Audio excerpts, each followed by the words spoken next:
انسان کی یہ ٹریجڈی ہے، یہ المیہ ہے انسان کا. اس کو بھی قرآن مجید کی ایک سورت میں قسمیں کھا کر اذا السماء انشقت، اس کے بعد کیا فرمایا؟ یا ایھا الانسان انک کادح الی ربک کدحا فملاقیہ.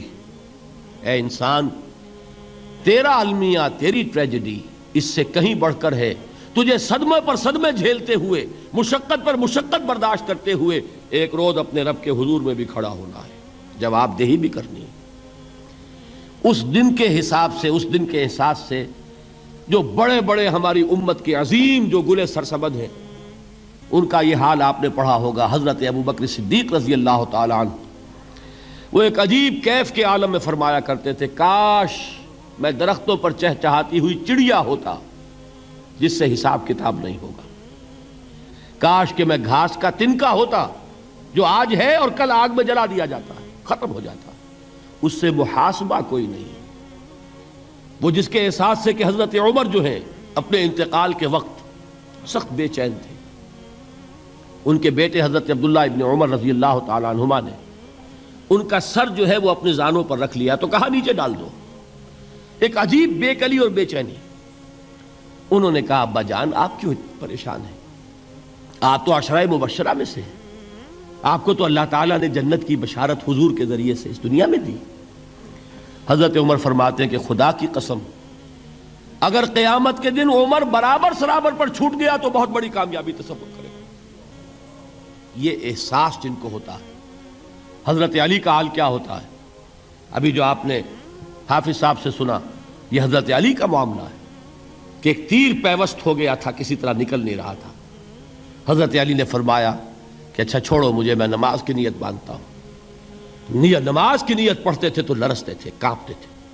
کس کے سامنے کھڑا ہوں اور کس کے سامنے مجھے ایک دن جواب دہی کے لیے کھڑا ہونا ہوگا. لن تزولا قدم ابن آدم، حضور نے خبر دی ہے ابن آدم کے قدم ہل نہیں سکیں گے. جیسے مجرم کھڑا ہوتا ہے کٹہرے کے اندر، اس کٹہرے میں سے ہل نہیں سکو گے حتی یسأل عن خمس، جب تک کہ 5 چیزوں کا حساب نہ لے لیا جائے. وہ 5 چیزیں کیا ہیں؟ کان کھول کر سنیے. عن عمرہ فیما افناہ، عمر کا حساب دو. یہ 80 برس اور 70 برس ہم نے تمہیں دنیا میں دیے، کہاں ضائع کیے. وعن شبابہ فیما ابلاہ، اور خاص طور پر جوانی کا دور، امنگوں کے دن، ولولے ہوتے ہیں، قوت ہوتی ہے، توانائی ہوتی ہے، آدمی چلتے ہوئے زمین پر پاؤں مارتا ہے، قوت جو ہے وہ اپنا اظہار چاہتی ہے. یہ جوانی کہاں گلائی؟ حساب دو، ایک ایک لمحے کا حساب دو.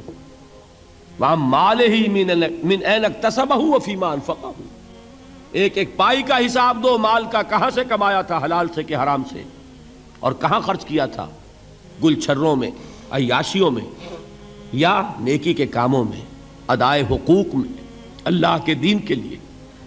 4 سوال ہو گئے. 2 زندگی کے بارے میں، ایک زندگی پوری بحیثیت مجموعی کہاں کس کام میں لگائی، اور خاص طور پر شباب کا دور کہاں لگایا. 2 سوال مال کے بارے میں، کمایا کہاں سے، حلال سے کہ حرام سے، جائز سے کہ ناجائز سے، خرچ کہاں کیا. اور آخری سوال وَعَمَّا عَمِلَ فِيمَا عَلِمَ، جو علم حاصل کیا تھا اس میں عمل کتنا کیا. علم کے انبار لگاتے چلے گئے اور عمل کے آغاز کی بھی نوبت نہ آئی. یہ علم جو ہے یہ اس روز سب سے بڑا وبال بن جائے گا انسان. اتنا علم اور عمل کچھ نہیں، بجائے کہ کریڈٹ کا ذریعہ بنے یہ الٹا ڈیبٹ کا کھاتا بن جائے گا.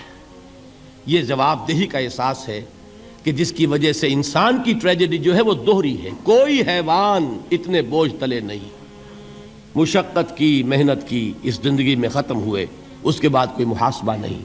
اس کو بھی غالب نے خوب کہا ہے کہ اب تو گھبرا کے یہ کہتے ہیں کہ مر جائیں گے، اور مر کے بھی چین نہ پایا تو کدھر جائیں گے.